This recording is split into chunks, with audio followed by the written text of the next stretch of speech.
Hello guys, magandang hapon sa inyong lahat dyan, no? Sa ating mga viewers at lalong-lalo na sa ating mga followers dyan. Shout out sa inyong lahat guys. Ngayon, andito tayo sa labas guys dahil pupunta tayo sa Ayala Mall guys. Meron tayong titingnan, no? Na baka mabili natin ngayon.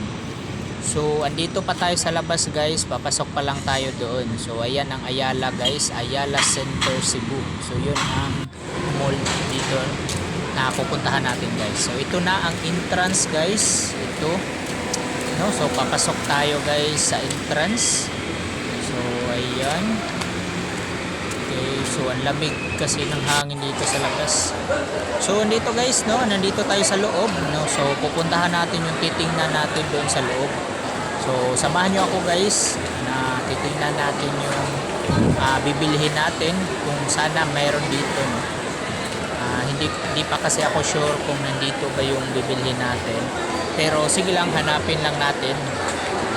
Maaga pa naman, mamaya pa naman to mag-close yung Ayala Mall, kaya hanapin muna natin yung bibilhin natin dito. Okay? At by the way guys, no, sa mga bago pa lang dyan sa aking video na hindi pa nakapag-follow, follow nyo ako guys. Okay, so ayan, no, ayan po ang paligid ng Ayala Mall dito sa Cebu. Ayan. Okay, medyo kunti lang yung tao ngayon guys dahil linggo, no. So bihira lang yung tao. So pag ibang araw dito guys, ang daming tao. Tsaka hindi tayo basta-basta makagalaw dito, no, kasi maraming tao pag ibang araw tayo pupunta dito. So yan ang baba, no.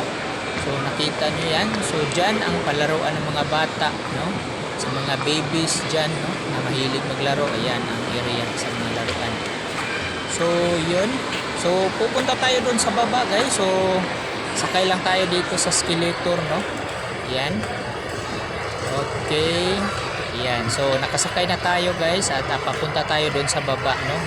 Kasi hindi natin nakita dito sa second floor yung bibilhin natin. Try natin doon sa baba, no. Baka meron doon sa ground floor. So ito na. Okay. So malapit na tayo.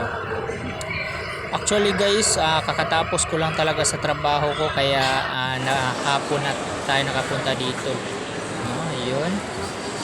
So ayan guys, dito siguro, no, baka mahanap natin. So by the way guys, hanggang dito na lang yung video natin, no. Sa mga followers, sa mga solid supporters ko dyan, maraming salamat sa inyong lahat guys, sa inyong pagsama sa akin ngayon. Hanggang sa susunod na video. Bye bye.